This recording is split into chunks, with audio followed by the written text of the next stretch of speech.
Happy holidays, happy new year. I am back. I know I said I wasn't going to come back until the second week of January, but I went out on Christmas night and saw Nosferatu, and I wanted to come talk to you about it as quickly as possible. So yes, tonight we are talking about the 2024 Nosferatu. It has just come out. So heads up, if you haven't seen it, I am going to ruin it for you.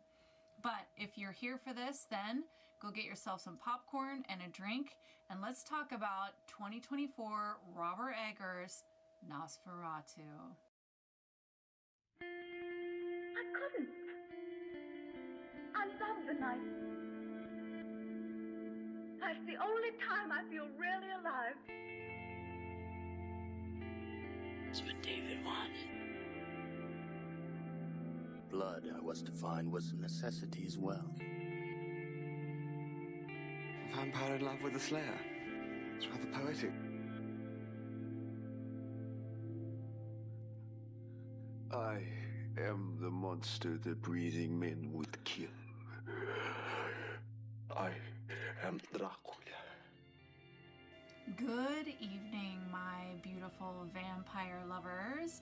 The sun is going down, and you know what that means. It's time for me to record another episode of my podcast, The Beautiful Dead. As always, I am your host, Lena Nazari, and this is not just a episode. This is the first episode of season 5.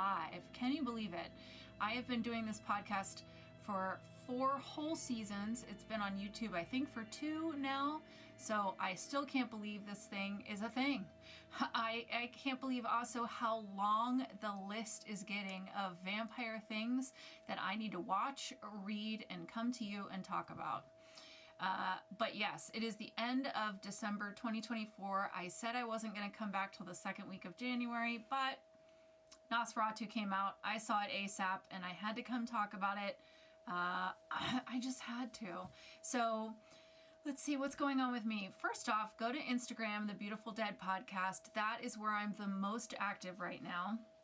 That is where you're going to see what I'm up to. You're going to get to see my episode plans so you can watch stuff ahead of time. You can give me suggestions. You can see when I work out, all that good stuff. You're also going to get to see any impromptu trips that I plan.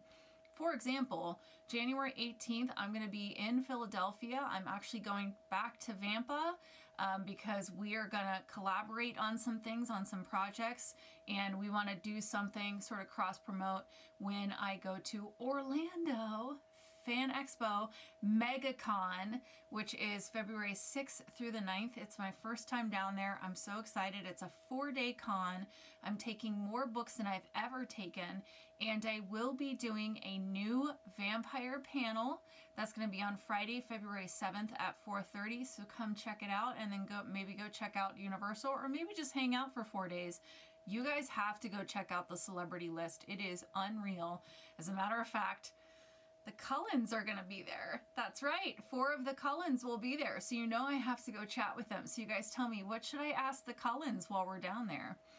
I am still working the screenplay. I have the first 3 episodes of Bite Shift written. I have a beautiful pitch packet that I worked very hard on. So as the new year approaches, once we're out of the holidays, I will be starting to send out queries to see if some production company somewhere would like to turn Bite Shift and the rest of the books into a streaming series. Could you imagine? So that's what's going on with me. So if you're out in Philly, and you guys, like enough of you want to do a meetup, let me know and we'll do a meetup on January 18th. You can go to lenanazari.com and sign up for my mailing list, The Fanged Family. They get to see covers of books before anyone else. They get to know as soon as I book an appearance. If not, just hang out on Instagram. That is by far where I'm the most active.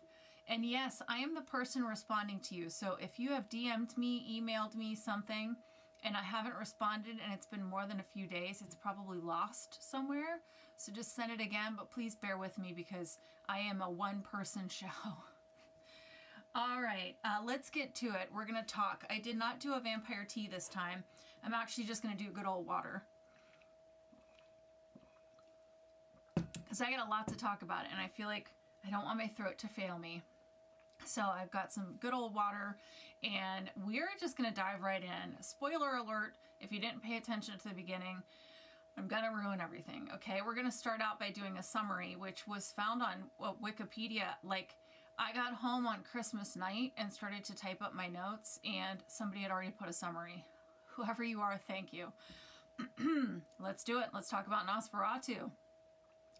Seeking companionship, a young Ellen prays for any spirit to bring her love, only to be attacked by a beastly vision causing a seizure.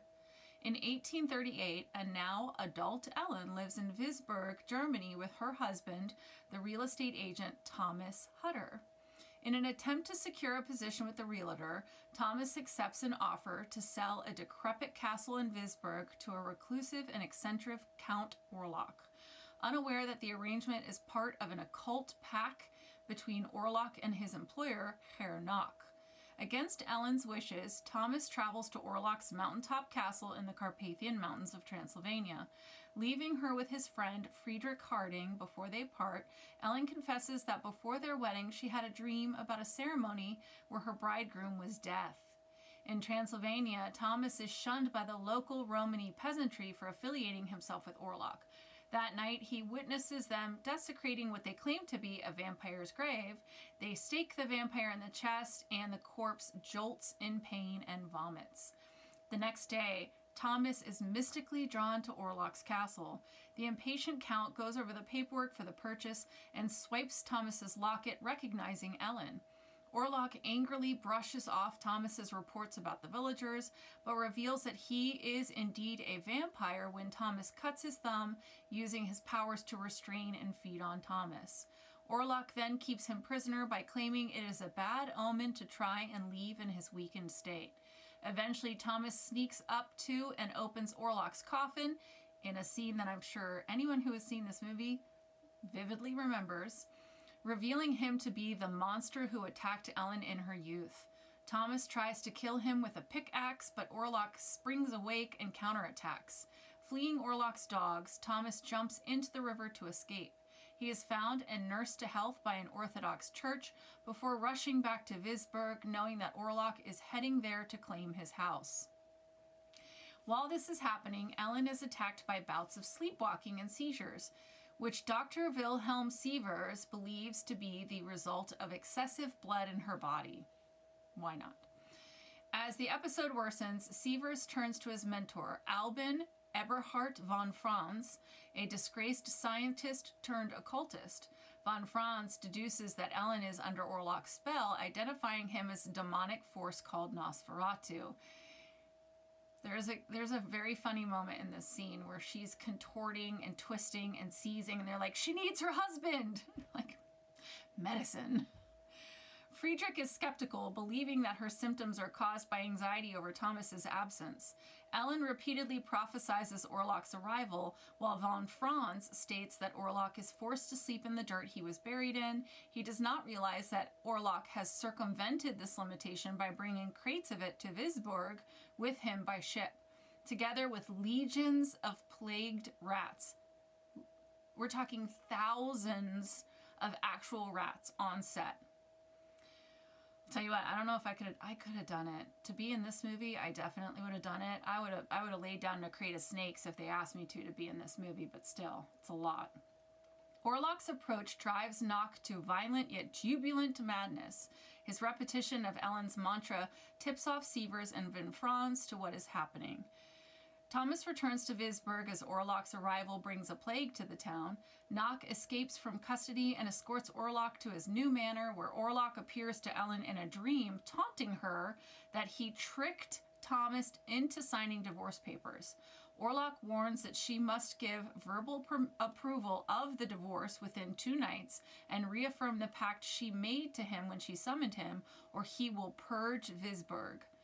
The following night, he kills Friedrich's wife and children. A grief-stricken Friedrich subsequently dies of the plague. Ellen and von Franz discover that Orlok can only be defeated if she willingly sacrifices herself to him. Von Franz distracts Thomas and Sievers by bringing them to Orlok's manor, ostensibly to kill him. They find and kill Nock in Orlok's coffin. Thomas realizes the deception, rushes back to save Ellen. However, she accepts Orlok's deal and lets him feed on her, keeping him occupied until sunrise. Ellen dies, but so does Orlok, who shrivels back into a corpse. Whoever wrote that summary, if you ever watch this, bravo. That was very concise. The movie is 2 hours and 15 minutes, so you really could have made it too long, but that was really nice. It hit all the points, so thank you for that. That helps a lot, especially anybody like me who went and saw it in theaters and you didn't get to watch it a second time. There is a lot to process in this movie, so that summary might kind of help you understand some things or help jog your memory a little bit. Okay, let's do it. Guys, remember, we were talking about this movie a year ago when we were talking about what to look forward to in 2024. We talked about this Nosferatu coming. I have been looking forward to this for a year, and thanks to several disappointments throughout 2024, I was terrified to walk into this movie. I was like, please, please, please don't be bad.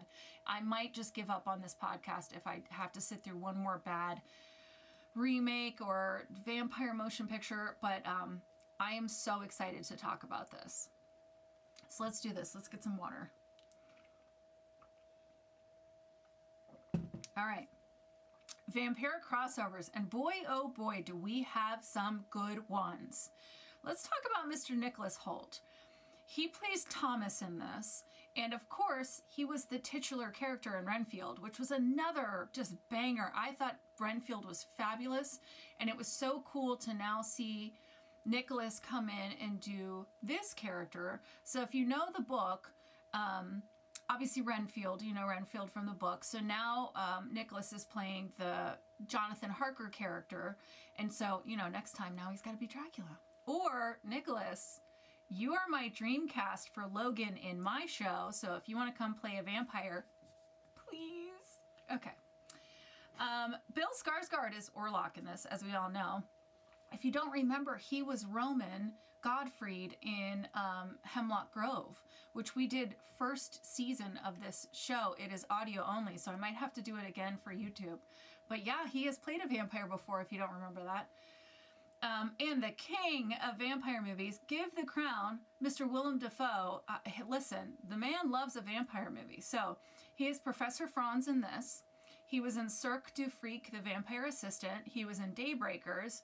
He had a brief part in the movie The Hunger with David Bowie. And he played Max Schreck in Shadow of a Vampire, which was the story of making the original Nosferatu in the 20s.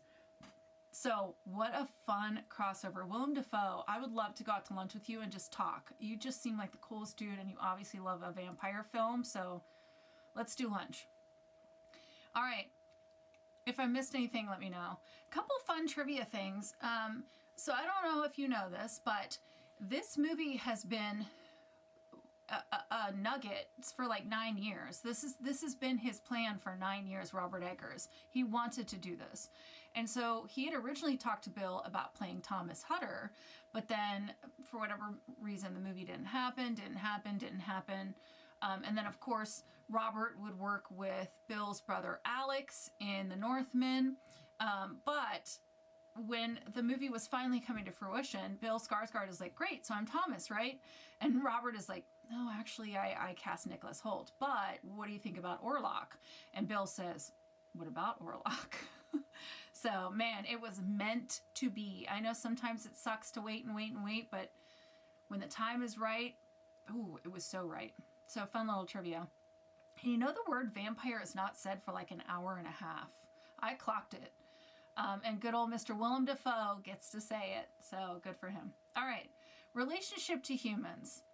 We are going to go ahead and break down the universe of Nosferatu 2024.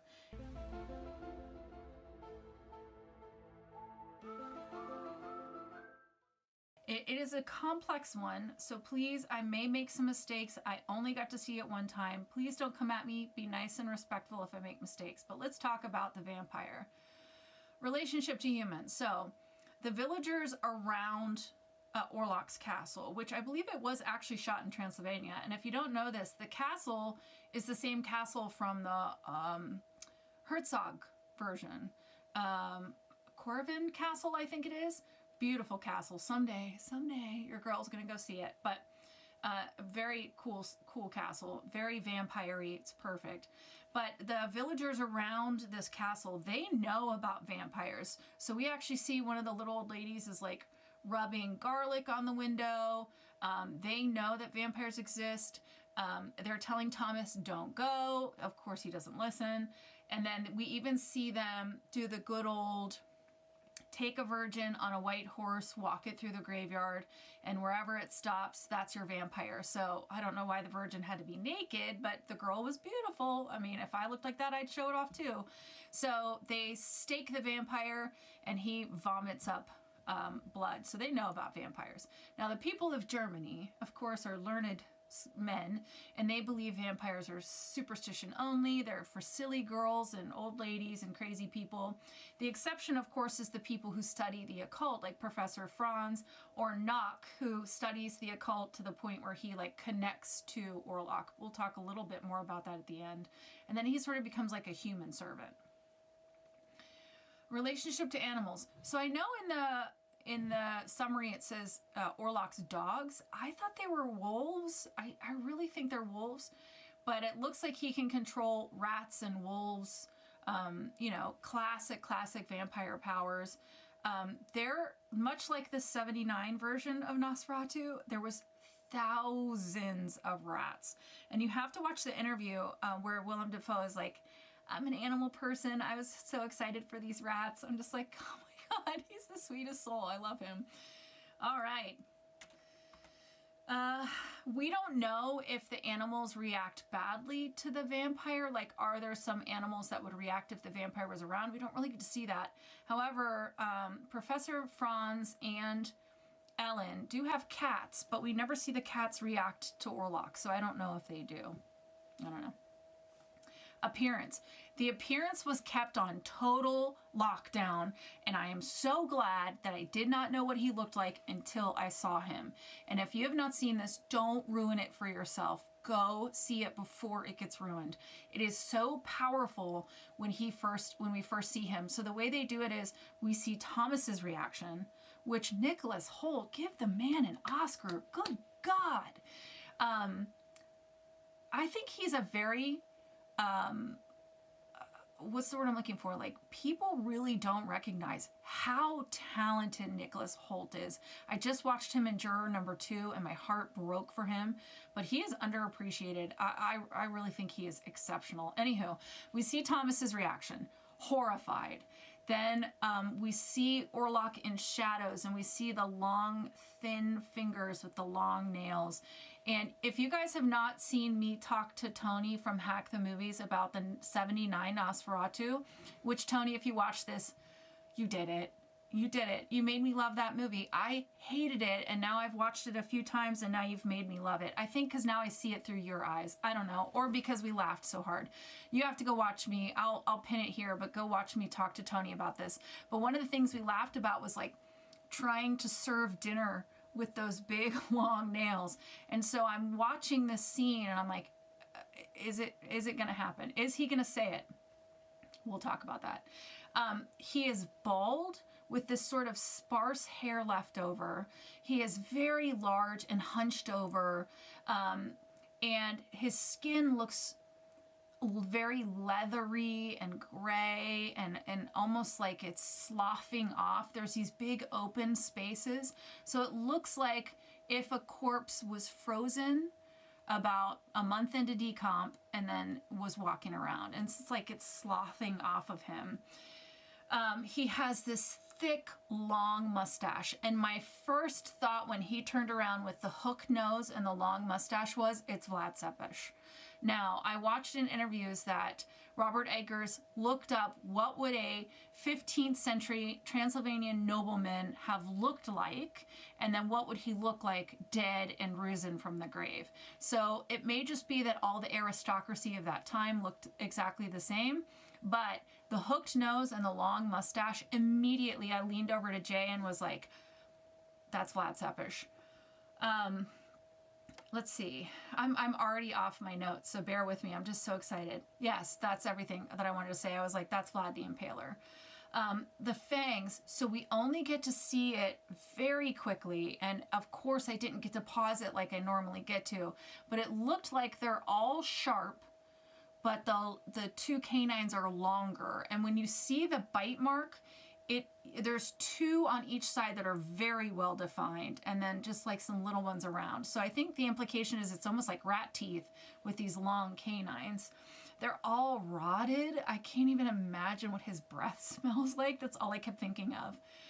Blood. Oh, yes. Oh, does he love blood? And he does not discriminate. Women, children, men. He doesn't care. He'll drink it all.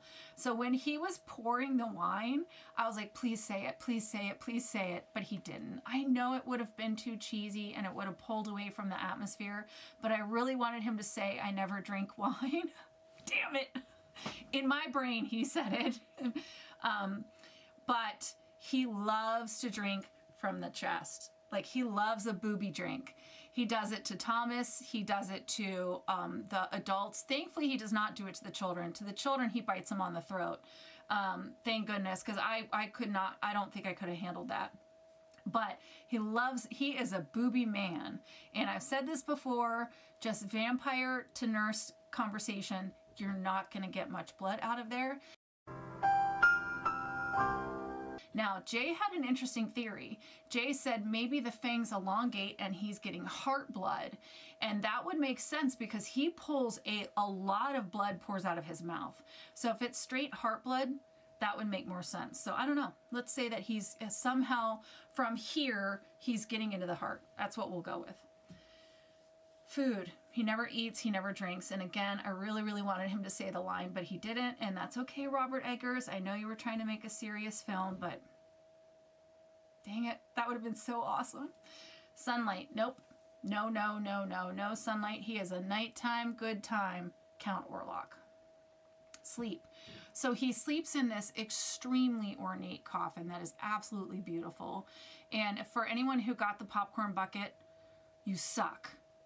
I wanted it so bad, but of course I had to hang out with my kids on Christmas Eve, and I didn't get their Christmas until like 5 or 6, and it was too late. Boo. That's what happens when you're a nurse and you have to work like every day except Christmas, so there was no way to get out there. Anywho, he sleeps in this coffin with a bunch of rats. All right, no one wants to be alone in death, and he has to sleep on the dirt, not just the homeland soil, which we hear that all the time, but specifically the dirt he was buried in. So that is very specific. So when he takes the crates, they have the dirt he was buried in. But then my question is, like, what radius? At what radius is it no longer the earth you were buried in? These are the questions that I ask because of this podcast. And of course, he takes the coffin full of dirt and rats to Germany, and it is a very cool scene. You know, the 79 one just kind of has the Demeter float in. Well, this one was absolutely wrecked. It was like shipwrecked. So it's almost like it just slammed into the side. And they come around the corner and he's like, that's a plague ship. And dude, that gave me chills. That phrase, that's a plague ship, with all the rats running off. Like, you see that and you're just like, they're already dead. It's already too late. Holy items. So this is interesting because we never overtly see him repulsed by the cross. However, when Thomas is approaching the castle, there is a bridge that takes him to the castle. And at the front of this bridge is like 15 crosses. So that makes me think the villagers are using those crosses to stop Orlok from getting into the village. That's how I took it. There's crosses in Vismar when they're walking along the beach. Ellen wears a cross. So the crosses you see many, many times, but you never overtly see him repulsed by the cross. They never use the cross. Now, when he goes after Ellen, Anna was sleeping next to Ellen, and Ellen wakes up, and Anna's cross is on the pillow, and Anna's on the ground being attacked. So that makes me think she took it off, or I don't know. Anywho, we never overtly see it. But as far as holy items go, we never see holy water. We never see the Bible. Nothing like that, which is good because I hate that trope. I will say, though, Orlok has this sigil, and we're going to talk about it more later, but that is almost treated like its own holy symbol, but like unholy symbol. We'll get to that. That's why I have my my pentagram Stanley here. All right. Powers.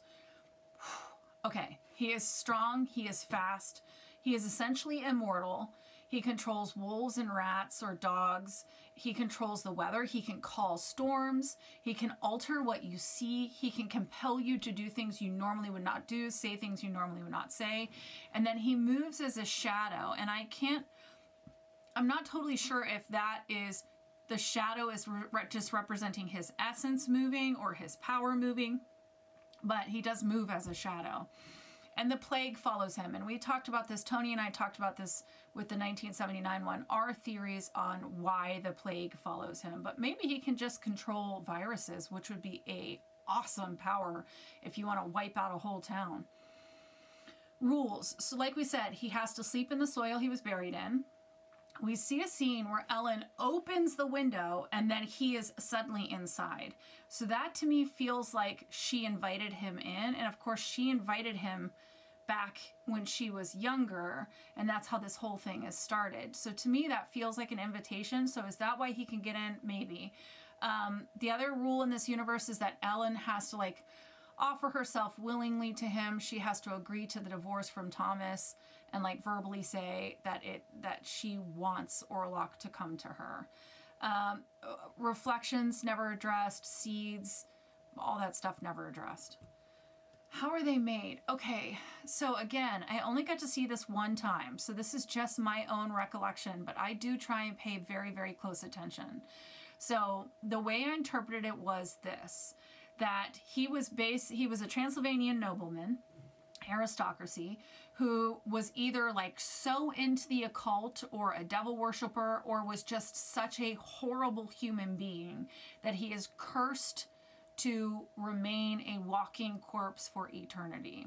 So whether he was just cursed by his own evilness or he sought out a pact, I'm not completely sure. We have heard this before about Dracula, that Dracula was the original vampire who was created when he made a deal with the devil to live forever. So that is basically how this is represented. And then if the vampire, so then the vampire that is staked in the village, if that is a vampire and not just a corpse that they staked and he's just full of blood because he's newly dead, if that is a vampire, I don't know if that's a descendant of Orlok or there's other vampires. Maybe there's other types of vampires in this world. I don't know. It is never explained to us. We know that several people are fed on by Orlok and they're never turned. I will say that Thomas, at one point, he's explaining that yes, he was fed on, but he's almost healed because the nuns that saved him like prayed over him. And if he had stayed long enough, he would have been completely healed. But Orlok still has a bit of a grasp on him because he didn't stay long enough to be completely healed, is kind of how it's explained. And then the human servant Nock. So Nock is a man who studies the occult. He's into the occult, and he has a book with Orlok's sigil and Orlok's sigil on his office floor, and we see him like worshiping Orlok and calling out to him, and so that's how this pact is made with Orlok. So I don't know if that makes him a human servant, but I do know he eats animals. So interesting twist on the whole thing. And when he's staked at the end, I took it as he's just staked as a man. An iron stake through a man's heart would kill him. But he's saying like Orlok was supposed to make me like him, but he's only going to do it to the pretty bride. So I don't know. If Orlok can make vampires, I don't know how. And I don't know the origin to the Transylvanian vampire that was staked either. Heartbeat or breathing. Oh, I know that Orlok breathes because you can hear him wheezing through the whole movie. And I have never wanted so badly to give an albuterol breathing treatment to a vampire, to a fictional character.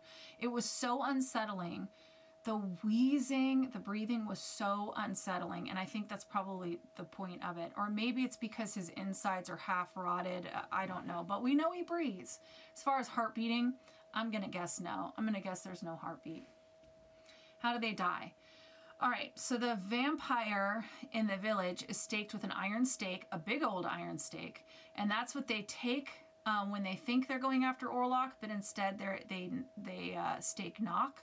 Now, Orlok can only be killed when a woman submits herself and offers herself up as a sacrifice and distracts him long enough for the sun to rise. So that eventually, of course, is Ellen, who is able to, she says, come to me. He comes, he climbs on top, he starts drinking some booby milk. They get naked, stuff happens, they're adults. And it distracts him long enough that the sun rises and he dies. And this is when he like withers into this like corpse husk. Are they good or are they bad? There is no way that I can swing this to make Orlok the good guy. He is in no way redeemable. He is 100% the bad guy. There's so many movies where you're supposed to see the vampire as the bad guy, but there's something about them that makes you want them to win. Not in this one. No. He is the bad guy. There's no other way to swing it. He is bad. All right. Tropes I love and tropes I hate. So as soon as Thomas takes that knife and starts to cut, I was like, oh, it's going to happen. And he did. He cuts his finger. Orlok reacts. It's my favorite trope. I used to hate it, but now I just love it. And I love the way Orlok reacts. I hate in movies where the human cuts themselves and the vampire's like, no, I mustn't. And they run out of the room or whatever. This Orlok is like, the blood is mine. I loved it. I also love when the villagers are trying to tell the foreigner not to go to the castle, and they do anyways, and they're like, superstition. You should read a book and be smart like me. I always love that trope. Tropes I hate. You know what? I could not think, and I take this very seriously, I could not think of anything that they used in the movie that was not purposeful. They built the vampire up as an actual foe, as an actual bad guy, and everything was done for a purpose. There was not a single trope in this that I did not think was needed or necessary or purposeful. Okay, we're going to do it. We're going to do the ratings. I felt a lot of pressure to do the ratings for this one because it's a big movie, and obviously people did so much work to prepare for this and took this very, very seriously, and so I'm taking these ratings very seriously. How scary or evil is Orlok in the 2024 Nosferatu? So this is where I want to talk a little bit about the nature of Orlok. In this version, he is presented like something similar to a demon or the devil himself. He has his own sigil, which Knock worships, and this is how Knock gets connected to Orlok. When Ellen calls out for a spirit to love her, to come be with her, he is the one that answers this, and he uses it as an opportunity. And she says he started out sweet, but then quickly turned evil, and then there's like a pact for her soul. He kills all of the people that she loves just to pressure her into submitting to him. He kills indifferently. He is powerful. He is calculating. He's protected by wolves. He wipes out whole villages with the plague. The only thing that stops him from getting a perfect 10 is the fact that he is bound by the sun. And I know that normally I take a whole point for that, but I'm only taking half a point because it took a very specific person to distract him and sacrifice themselves to get him into the sun. So if it weren't for that one specific person, him being bound by the sun really means nothing. So congratulations to Bill Skarsgård's version of Orlok, to Robert Eggers, to everyone involved. A 9.5 out of 10. Stakes to the heart for scariness and evil. Dang, that is up there. I don't know if anyone's ever gotten a perfect 10, but that is way up there. How sexy or alluring is Count Orlok in Nosferatu? Okay, so we know normally a very high scare score means a very low sexy score. So let's see if this applies here. I'm going to give him the honorary vampire point because I created that system. I have to stick to it. So he gets 1 point just for being a vampire. And I will give him 1 because he does have sex. He appears to be a horny little thing. But that's all I'm going to give him. That's it. So yes, you have sex. You got a penis. Good for you. You can use it. And you're a vampire. But sorry, Bill. I'm sorry. I think you're a very handsome man. But this is really, this is me giving you a kudos for your performance. I did not see a single ounce of Bill Skarsgård in this portrayal. You can see him in Pennywise. You can see him in other things. I did not see him at all in this character. So 2 out of 10 onks for sexiness and allure. He is not visually attractive. He does not make the humans who see him suddenly be drawn to him or filled with lust like we see with vampires. As a matter of fact, Thomas is immediately horrified. It's not like this Nosferatu is surrounded by brides. He's not sensual. I don't think he's gonna lure you into bed and give you the best night of your life before he kills you. He will devour anyone in his path to sate whatever needs he has. Not sexy. 2 out of 10 onks. That's it. That is the score. So let's talk about my thoughts. Okay, I will be buying this movie the moment that I can. I will be watching it again. I know that I did not catch everything. I'm sorry, but I wanted to get this out as soon as possible. I just have to say, and I've said this to multiple people, this is what vampire movies used to be. So this was kind of what I was raised on before they got sexy in the late 80s. And I'm looking at you, David from Lost Boys. I'm looking at you, Louis and Lestat from Interview with the Vampire. You kind of changed the game. Fright Night, Jerry Dandridge. But prior to that, this is what vampire movies used to be. And we keep hearing filmmakers say, I'm making vampires scary again. We heard it with The Last Voyage of the Demeter. We heard it with The New Salem's Lot. Guess what? It didn't happen. You didn't scare me. But this did. Robert Eggers and the whole cast and the costumes, the lighting, the filters, everything came together to make this vampire scary. His voice is extremely unsettling. Is a black omen to journey in poor health. You can watch interviews where Bill talks about using, I think it was Hungarian throat singing. Anywho, some kind of throat singing. He did that. He worked with an opera coach, and he spent months to create and find this voice. And he lost all this weight, and he just gets lost in this character. And it was worth every single second that he put into this voice, because between his voice, Ralph Ineson's voice, and the soundtrack, you're not just experiencing this movie with your eyes and your ears, but you can feel it in your chest. Like, you can feel, as soon you get to hear the voice before you see him, and it sucks the air out of you. There's something about it that is innately, how they say, like, our caveman brain knows that the sound of bees means trouble, or knows that a T-Rex means trouble. Like, we have this primal instinct that tells us that sound is danger. That's what happened when his voice hit the speakers, is you have this response in your chest of, like, I'm in danger. It was, I don't know how to say enough that this is exactly what you expect when someone says gothic horror. So it is eerie, it is unsettling in your soul, and you're not totally sure why. There's these long, sweeping shots. The cinematography is incredible. I think they shot actually in Transylvania and parts of Romania, and then in Prague. Just beautiful. The moonlight walk that Thomas does.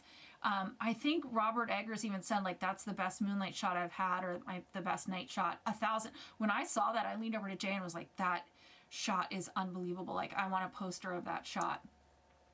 And it's this palette of gray, these gray blue palette that just, the whole thing is just so unsettling and so gothic. And I could see similarities with the other Nosferatus, especially the 79 one, but not in a way where I felt like it was copying or anything. It felt like continuing a legacy. It was like, I'm going to give a quick tip of the hat to the other Nosferatus, and then I'm going to tell my own story, and I'm going to reimagine it. I loved how they made Orlok more of like a devil figure. He truly is like a cursed supernatural being, as opposed to like a tortured soul who hates his existence as a vampire. This was more of an actual supernatural being, a creature that is so far beyond mortals that it is hard to even wrap your brain around. I saw a little bit of Bram Stoker influence in there, Bram Stoker's Dracula, I mean the 92 version, in the way that the vampires alter the actual reality around them. So I don't know if I'm crazy, someone let me know, but I swear when he pours Thomas's wine, it's white and then it turns red. So if I'm crazy, please let me know. But it's the way that the vampire alters physics, like physics don't apply. He alters reality around him, in the way that he impacts humans, in the way that he alters what you see and what you experience. He drives people completely mad. He wipes out villages. So this vampire is a nightmare. He is not a fantasy. There is nothing that you're going to want in this movie to happen to you. It is an absolute nightmare that you just have walked into, and now you are a part of it. I did think it was a little bit long. I do want to say that. But I also was there with Christmas crowd in the evening. It was absolutely packed. The people around me it was not a good experience with the people next to me. So that might have made it feel a little bit too long. I'll be interested to see how I experience it at home. I 1000% want to turn off all the lights and watch it again without people coughing and sniffling. And there was a drunk guy who like tripped over me trying to get out of the aisle, and then there was a guy who was falling asleep and snoring, and then he was playing games on his phone with the brightness totally turned up. So that might have been why I kind of got pulled out of it so many times. So I want to have the experience where I get to just fall into it and stay in it and really experience the whole thing. But as somebody who takes vampires extremely seriously, I mean, I just, bravo. I don't think I've ever applauded on this podcast, but I knew Robert Eggers knew what he was doing. Obviously, he did amazing things with The Witch. So I was so excited to see what he was going to do with vampires, and he did not let me down. And as somebody who writes vampire romance, of course I love like a nice, sweet vampire romance. But if I want horror, this is horror. It almost I just said the other day, like, I wish I could rewatch Subspecies for the first time. And this really reminded me of the first time I watched Subspecies. It is absolutely like drenched in Romanian culture while being old school, scary, nightmarish vampires. Like vampire with a capital V. That's it. I feel like I've rambled enough. And now that I'm back, I'm just going to stay back. So I'm not going to disappear for 2 weeks. I am back. Next week, we are going to talk about the Radleys. Very interesting. Somebody had turned me on to this a couple months ago, and I had it saved. Follow me on Instagram so you can see plans for all of January. You can see I'm going to be in Philly January 18th, so let me know if you guys want to meet up or do something. I think I'm going to hopefully meet up with Tony from Hack the Movies. I'm going to go by Vampa and do some stuff with them. Let me know what you think. Let me know what your thoughts are about Nosferatu. I'm so curious. A few of my friends have gone to see it, and I can't wait to hear their thoughts as well. I did not expect this to be a 45-minute episode, but I had so much to say, and I also feel like I'm gonna click off, and then there's gonna be more stuff I wish I had said, but that's okay. I feel like I've talked enough about this, and so many people are doing videos about this movie right now. But I can't thank you guys enough. Happy holidays, Merry Yule, all that good stuff. Tell me what your resolutions are for 2025. What is your goal for 2025? I'll tell you what mine is. I'll put it in the comment below.